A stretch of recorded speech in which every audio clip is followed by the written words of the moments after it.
Hello friends, this is SP Singh and welcome to Smarter Everyday. Dear friends, BEd first year की आज ये class आपकी 8 है।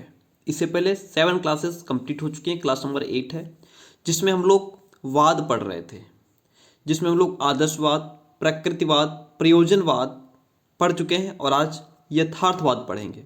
ठीक है, यथार्थवाद पढ़ेंगे, इसके बाद इसका अर्थ जानेंगे। पहले इसका कॉन्सेप्ट, इसकी अवधारणा को समझेंगे और उसके बाद इसके यथार्थवाद के अर्थ को जानेंगे, अर्थ को समझेंगे। बहुत ही इजी लैंग्वेज में, बहुत ही आसान भाषा में इसकी परिभाषाएं जानेंगे, परिभाषाओं के बाद विशेषताएं जानेंगे और इस प्रकार से यथार्थवाद को आज हम कंप्लीट करेंगे। और देखिए यहाँ पे ये हम पहले प्रकृतिवाद पढ़ चुके हैं और प्रकृतिवाद, आदर्शवाद पढ़ चुके हैं। उसके बाद हमने ये प्रयोजनवाद पढ़ा था, क्लास नंबर 7 में प्रयोजनवाद कंप्लीट किया था। और प्रयोजनवाद के बाद आज हम यथार्थवाद पढ़ेंगे। चलिए शुरू करते हैं आज की बेहतरीन क्लास। यह दर्शन आदर्शवाद का विरोधी है। क्या है? यह दर्शन आदर्शवाद का विरोधी है और भौतिकवाद पर आधारित है। प्यारे दोस्तों, आपको पता है कि बुक्स में तो सब कुछ लिखा है।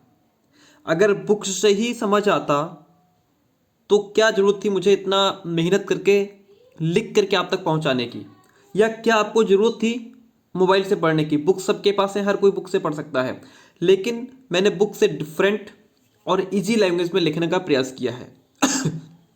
सॉरी, चलिए शुरू करते हैं। यह दर्शन जो है, यथार्थवाद जो है, आदर्शवाद का विरोधी है और भौतिकवाद पर आधारित है। अब आप इसको तब तक नहीं समझ सकते जब तक कि आपको आदर्शवाद ना समझ में आया हो। अगर आपको आदर्शवाद आपने पढ़ लिया है, आपको आदर्शवाद समझ में आ गया है, तब आप तुरंत समझ जाएंगे कि ये किस बात का विरोध करता होगा या कर रहा है। आदर्शवाद का विरोधी है, तो हम पहले आदर्शवाद जानेंगे कि आदर्शवाद क्या होता है जिसका ये विरोध करता है। मैंने आदर्शवाद की क्लास दी थी, उसको देख लीजिएगा। ये देखिए, मैंने यहाँ पे आदर्शवाद क्या कहता है। आदर्शवाद कहता है, ये जो विचारधारा है आदर्शवाद की, यह विचारधारा ब्रह्मांड को ईश्वर द्वारा निर्मित मानती है। जो आदर्शवाद था, ये सिर्फ आपको एक थोड़ा समझाने के लिए इतना सा मैं आपको बताता हूँ। जो आदर्शवाद है, यह विचारधारा ब्रह्मांड को ईश्वर द्वारा निर्मित मानती है। वो आदर्शवाद कहता है कि जो हमारा ब्रह्मांड है उसको ईश्वर ने रचा है, उसका निर्माण ईश्वर ने किया है। और यह मानती है कि इस वस्तु जगत के अपेक्षा जो आध्यात्मिक जगत है वही श्रेष्ठ है। सिर्फ एक लाइन याद रखिए, आदर्शवाद आध्यात्मिक जगत को श्रेष्ठ मानता है। ठीक, वहीं पर जब हम अभी यथार्थवाद पढ़ेंगे तो यथार्थवाद आध्यात्मिक जगत को इसलिए उसका अपोजिट है क्योंकि वो आध्यात्मिक जगत को श्रेष्ठ नहीं मानता। यथार्थवाद को जो कुछ सामने दिखता है वह उसी में विश्वास रखता है। ठीक है, ऊपर पॉइंट आया, आदर्शवाद का विरोधी है, इसलिए मैंने इतना आपको समझाने का प्रयास किया ताकि आपके दिमाग में एक बार आदर्शवाद आ जाए। आदर्शवाद ईश्वर को अंतिम सत्य और आत्मा को ईश्वर का अंश मानती है। आदर्शवाद कहता है कि ईश्वर, ये जो हमारी आत्मा है, ये ईश्वर का अंश है। मनुष्य जीवन का अंतिम उद्देश्य आत्मा की अनुभूति है। तो कुल मिलाकर के जो आदर्शवाद है वह आध्यात्मिक जगत को श्रेष्ठ मानता है और ऐसा मानता है कि यह जो प्रकृति, यह जो संसार है, यह ईश्वर द्वारा रचा गया है, ये जो ब्रह्मांड है वो ईश्वर की रचना है। जबकि यथार्थवाद क्या कहता है? यथार्थवाद कहता है कि जो कुछ यथार्थवाद के सामने है, यथार्थवाद उसी को सत्य मानता है। ठीक है, बस यही इसमें विरोध है इनका। मुझे लगता है बात समझ में आ गई होगी। आदर्शवाद का विरोधी यानी कि आदर्शवाद आध्यात्मिक जगत को श्रेष्ठ मानता है और ये उस बात का विरोध करता है। और भौतिकवाद पर आधारित है, यानी कि भौतिकवाद पर इसलिए आधारित है यानी इसको जो कुछ सामने दिखता है यह उसी में विश्वास करता है। कौन? यथार्थवाद। यथार्थवाद यह स्वीकार करता है, यह एक्सेप्ट करता है कि हर एक वस्तु, प्रत्येक पदार्थ तथा प्रत्येक द्रव्य, हर एक चीज का अस्तित्व होता है। ऐसी कोई चीज नहीं, ऐसी कोई वस्तु नहीं जिसका कोई अस्तित्व ना हो, चाहे वह हमारे ज्ञान अथवा विचार में हो या ना हो। ऐसा तो नहीं कि जिस चीज को हम जानते नहीं है, जिसके बारे में नहीं जानते, उसका कोई अस्तित्व ही ना हो। कुल मिलाकर के यथार्थवाद कहता है कि हर एक वस्तु का कुछ ना कहीं ना कोई अस्तित्व जरूर है, चाहे वह हमारे संज्ञान में हो या ना हो। चलिए और बहुत मजे से सीखेंगे। चलिए, यह आवश्यक नहीं है कि हमें संपूर्ण सत्ता की प्रत्येक वस्तु, पदार्थ अथवा प्रत्ययों का ज्ञान हो ही। भैया हम ईश्वर नहीं हैं, हम भगवान थोड़े ही हैं कि हमें हर एक चीज का कण कण का नॉलेज होगा। कितना भी पढ़ लिख लें तब भी बहुत सारी चीजें हमसे छूट ही जाती हैं, हम जो है सर्वज्ञाता नहीं बन पाते। इसलिए यथार्थवाद कहता है कि ये जरूरी तो नहीं कि हमें संपूर्ण सत्ता की हर एक चीज, हर एक पदार्थ, हर एक चीज का नॉलेज हो। ऐसा नहीं है। जिन वस्तुओं का हमें ज्ञान नहीं होता, अस्तित्व तो उनका भी होता है। ऐसा थोड़ा है कि जिनका हमें नॉलेज नहीं उसका कोई अस्तित्व ही नहीं है ना। जो यथार्थवाद की विचारधारा है, यह वस्तु के अस्तित्व को ही यथार्थ मानती है। यथार्थवादी दर्शन के अनुसार इंद्रियों के द्वारा प्राप्त ज्ञान ही सत्य है। व्यक्ति जो कुछ देखता है या फिर जिन चीजों का वो एक्सपीरियंस लेता है, जिन चीजों का वो अनुभव करता है, वही ज्ञान सत्य है। जो कुछ वो देख सकता है, जिन चीजों को वो अनुभव कर सकता है, वही सत्य है। ठीक है। अच्छा, जो यथार्थवाद की जो विचारधारा है, यह जगत को उसी रूप में स्वीकार करती है जिस रूप में दिखाई देता या जिस रूप में उसका अनुभव होता है। ये लाइन याद रखेंगे तो यथार्थवाद आप कभी नहीं भूलेंगे। जो यथार्थवाद है वह उसी चीज में विश्वास रखता है जो उसको सामने दिखाई देता है या जिन चीजों को वह अनुभव कर सकता है। वो ये नहीं कहता कि ये आदर्शवाद की तरह ये नहीं कहता कि ये ब्रह्मांड को ईश्वर ने बनाया है या कैसे बना है या जो हमारी आत्मा है वो ईश्वर की देन है। ऐसा कुछ नहीं। जिन चीजों को एक्सपीरियंस कर सकता है, जिनको वो देख सकता है, जिनका अस्तित्व होता है, वो उसी को सत्य मानता है। यथार्थवाद कहता है कि जो चीजें हैं हमारे सामने, जिनको हम देख सकते हैं, वही सत्य हैं। जिन चीजों को हम टच फील नहीं कर सकते, देख नहीं सकते, महसूस नहीं कर सकते, वो ही नहीं। सीधी सी बात है। ठीक है। चलिए आगे बढ़ते हैं। यानी जिस चीज का अस्तित्व है वह सत्य है, यह उसी को मानता है। अब आगे बढ़ते हैं, यथार्थवाद का अर्थ समझते हैं। प्यारे दोस्तों, अगर आप हमारे साथ कंटिन्यू जुड़े रहेंगे, वो अलग बात है कि अभी क्लासेज में थोड़ा लेट हो रहा है। मान लिया अभी परसों क्लास आई थी, उसके बाद आज मैं क्लास आपको प्रोवाइड करा रहा हूँ। सो ये थोड़ा टाइम इशू की वजह से हो जाता है। बाकी उसके बाद कंटिन्यू क्लासेस आपकी होती रहेंगी, परेशान ना हो आप। अगर आप हमारे साथ जुड़े रहेंगे तो बेहतरीन तरीके से आपकी तैयारी होती रहेगी। यथार्थवाद का अर्थ क्या होता है? यथार्थवाद अंग्रेजी भाषा के रियलिज्म शब्द का रूपांतरण है। जो रियलिज्म है यह दो शब्दों से मिलकर के बनता है। कौन कौन से शब्द? Real plus ism. बुक में तो ऐसे नहीं लिख के देगा, हमने अपनी तरफ से कोशिश की। Real plus ism. रियल का मतलब होता है वास्तविक, इज्म का मतलब होता है विज्ञान। अब इसका अर्थ क्या हो गया रियलिज्म का? वास्तविक विज्ञान। इस प्रकार यथार्थवाद या रियलिज्म का शाब्दिक अर्थ हुआ वास्तविकता का विज्ञान, जिसको हम इंग्लिश में कहेंगे साइंस ऑफ रियलिटी। ठीक है, इतनी बात क्लियर हुई। आगे बढ़ते हैं। देखिए, इसे लैटिन भाषा का रियलिज्म शब्द से उत्पन्न भी माना जाता है। ऐसा माना जाता है जो रियलिज्म है यह लैटिन भाषा से उत्पन्न है। रियलिज्म शब्द RES रस शब्द से बना है, जिसका अर्थ होता है वस्तु। ठीक है। इस संदर्भ में रियलिज्म का अर्थ है वस्तु संबंधी विचारधारा। इसलिए रियलिज्म का अर्थ क्या हो गया? वस्तु संबंधी विचारधारा। इसी कारण यह वस्तु के अस्तित्व संबंधी विचारों को मानता है और प्रत्यक्ष जगत की सत्यता को स्वीकार करता है। प्रत्यक्ष जगत मतलब जो कुछ हम सामने देख सकते हैं, जो हमारे सामने है, वही प्रत्यक्ष है। ये उसकी सत्यता को स्वीकार करता है। आगे बढ़े। अब हम बात करेंगे इसकी परिभाषाओं की। पहली परिभाषा दी है स्वामी रामतीर्थ के अनुसार।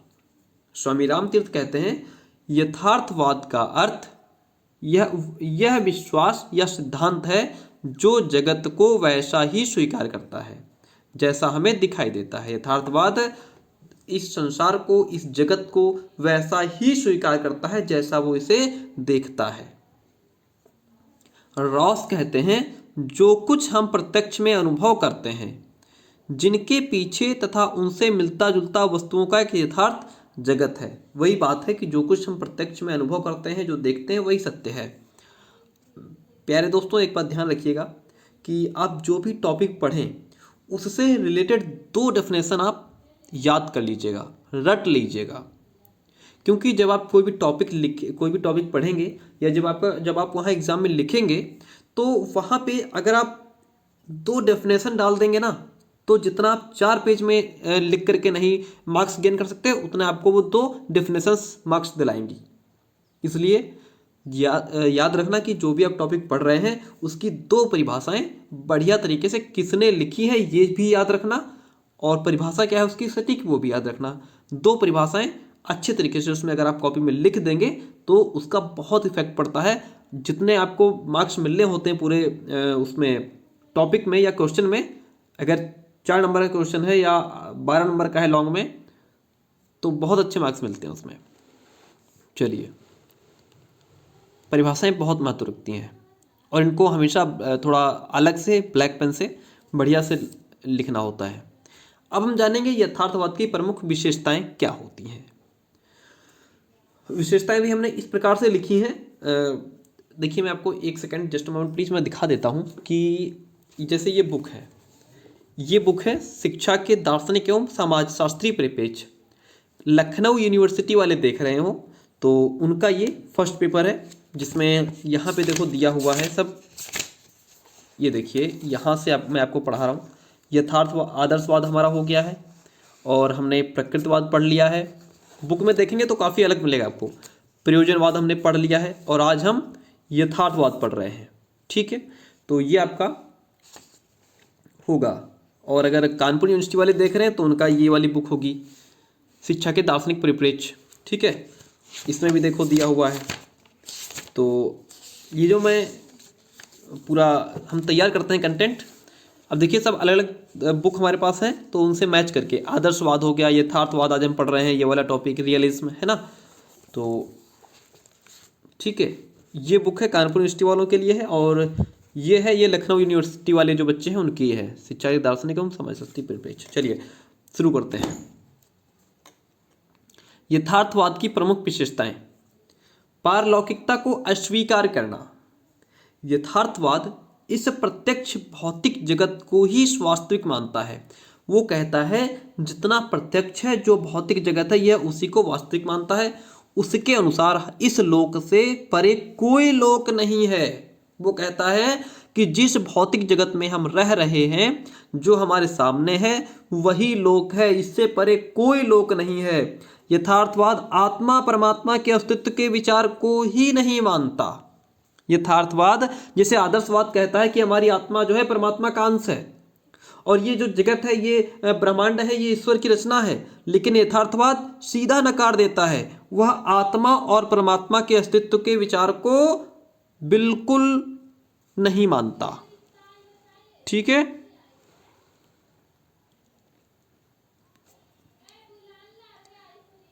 कल्पना को अस्वीकार कर देना। यथार्थवादी कल्पना को कोई स्थान नहीं देते, यानी मतलब इमेजिनेटिव चीज को बिल्कुल वो कोई जगह नहीं देते। वो कहते हैं इमेजिन कुछ है ही नहीं भाई, सीधी सी बात है, जो कुछ सामने है बस वही सत्य है। यह वास्तविक या भौतिक तथ्यों को ही स्वीकार करते हैं। जो वास्तविक चीजें हैं, जो भौतिक, जो हमारे फैक्ट्स हैं, यह उन्हीं को एक्सेप्ट करता है। ठीक है, मतलब आप एक बार हमारी क्लास देख लीजिए ये वाली बढ़िया तरीके से, दोबारा आपको कभी कोई वाद पढ़ना नहीं पड़ेगा। मैंने सारे वाद पढ़ाए हुए हैं।